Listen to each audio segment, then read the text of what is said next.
Je vous salue au nom de notre Seigneur Jésus-Christ. Là où vous êtes, que Jésus-Christ puisse vous bénir. Bien-aimés, nous avons un thème que nous voulons parler. Bien-aimés, ce n'est pas par mes propres mots ou par mes propres paroles que je suis venu devant vous. Je suis venu devant vous, c'est par rapport à ce que Dieu veut que vous puissiez écouter. Bien-aimés, notre thème est intitulé « Comment vaincre le malheur ». Bien-aimés, comment nous pouvons vaincre le malheur? Il y a quelque part que le malheur a eu la forme pour venir au monde. Je vais dire quoi? Bien-aimés, lisons la parole dans le livre d'Ésaïe. Ésaïe chapitre 45, verset 7. Que dit la parole de Dieu? Ésaïe chapitre 45, verset 7. La Bible nous dit quoi? J'ai formé la lumière et j'ai créé les ténèbres.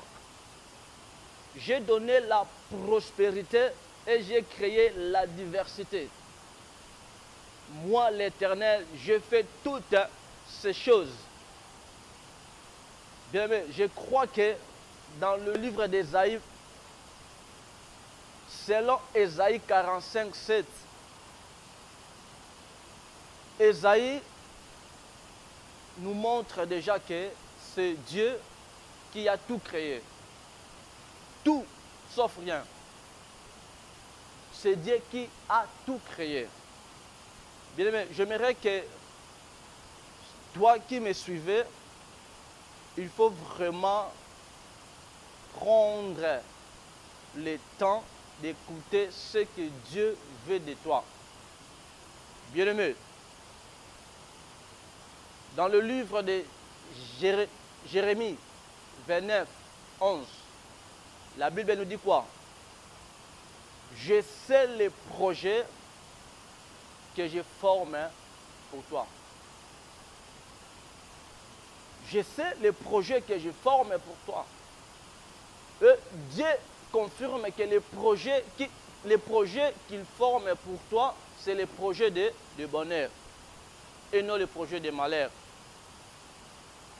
Vous allez comprendre que selon Jérémie 29, 11, ici, Jérémie nous montre déjà qu'en Dieu, il y a deux choses. En Dieu, il a des projets. Parmi les projets de Dieu, Dieu vient de confirmer à ce qui concerne son peuple comme projet, c'est le projet de bonheur. Donc, quand Dieu dit que les projets que je forme pour vous, c'est les projets de bonheur, cela veut dire, en Dieu, il y a aussi les projets de malheur. Bien-aimé, je vais dire quoi en réalité? Bien-aimé, les malheurs n'étaient pas créés pour ceux qui craignent Dieu. Les malheurs n'étaient pas créés pour ceux qui respectent la parole divine. Dieu a créé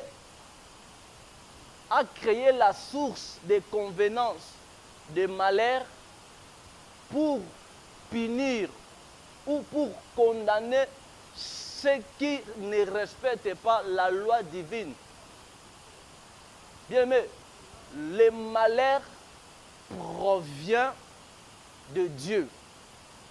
Mais les malheurs que Dieu a mis dans l'humanité, ce n'était pas pour détruire ceux qui honorent son nom. Ce n'est pas pour détruire ceux qui considèrent sa présence sur la terre. Le malheur a été créé pour condamner ceux qui ne respectent pas la loi divine. Bien-aimés, nous tous, nous connaissons la parole. Bien-aimés, quand Dieu a mis l'homme dans le jardin d'Éden. Là, nous sommes dans le livre de Genèse chapitre 2. Genèse chapitre 2, verset 16. Qu'est-ce que tu vas comprendre? Bien, mais tu vas comprendre que quand Dieu a mis l'homme dans le jardin d'Éden, Dieu avait eu le temps d'expliquer à Adam les arbres qui obtiennent le fruit des connaissances des biens et des mal. Il ne faut pas les toucher. Bien aimé, c'était quoi en réalité? Dieu savait que il y avait quelque chose qui peut produire les malheurs dans l'humanité. Dieu savait. Mais les choses-là n'étaient pas pour ceux qui craignent la parole de Dieu. Les choses-là étaient prévues pour ceux qui ne croient pas à la loi divine. Ceux qui ne respectent pas la loi divine.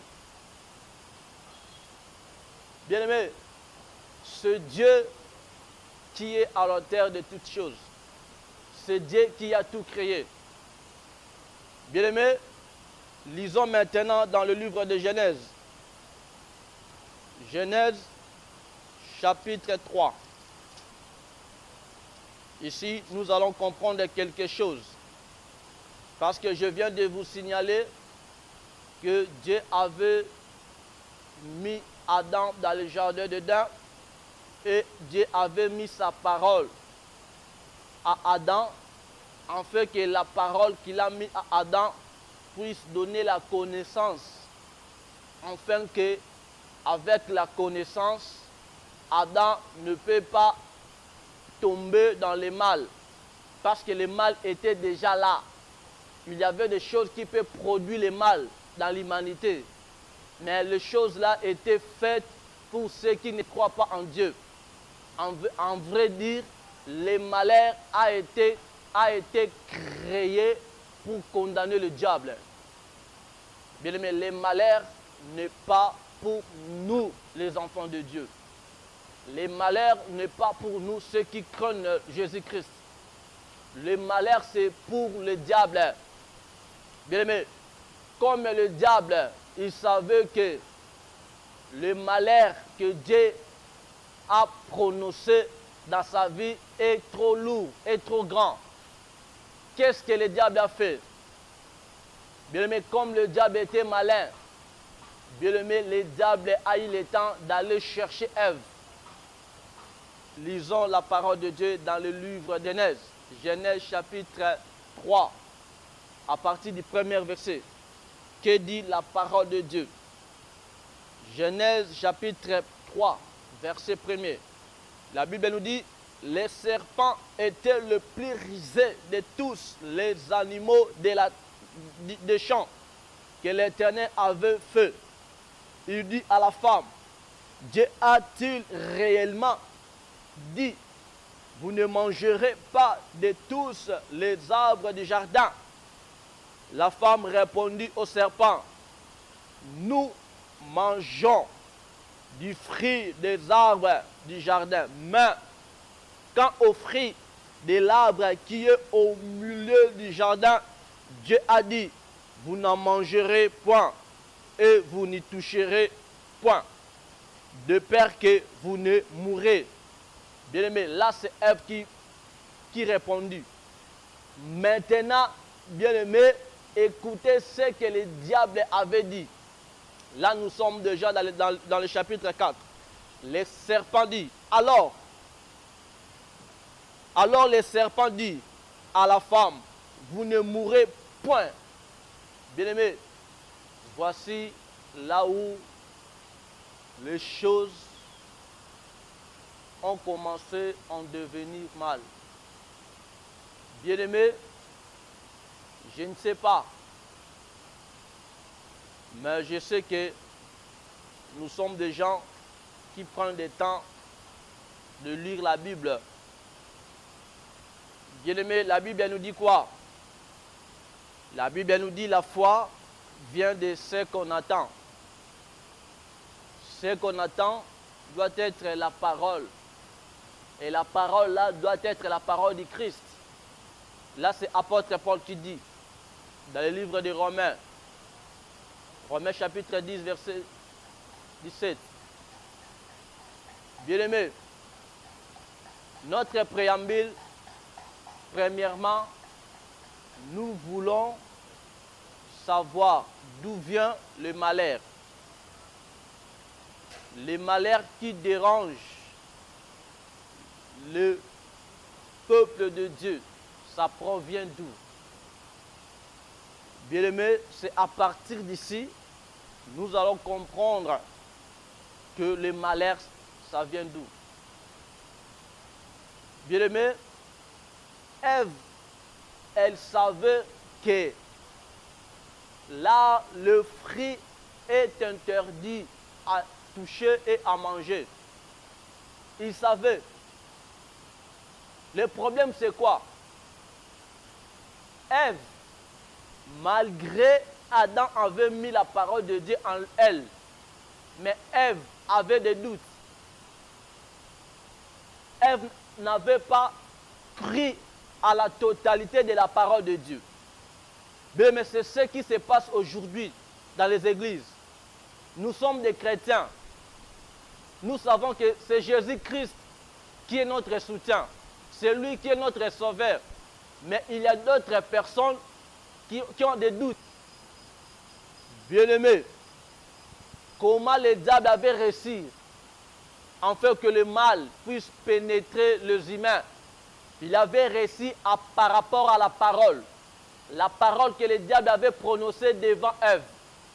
La parole que le diable avait prononcée devant Ève, la parole là a amené les doutes dans la vie d'Ève. À partir des doutes que le mal est venu dans la vie d'Adam et Ève.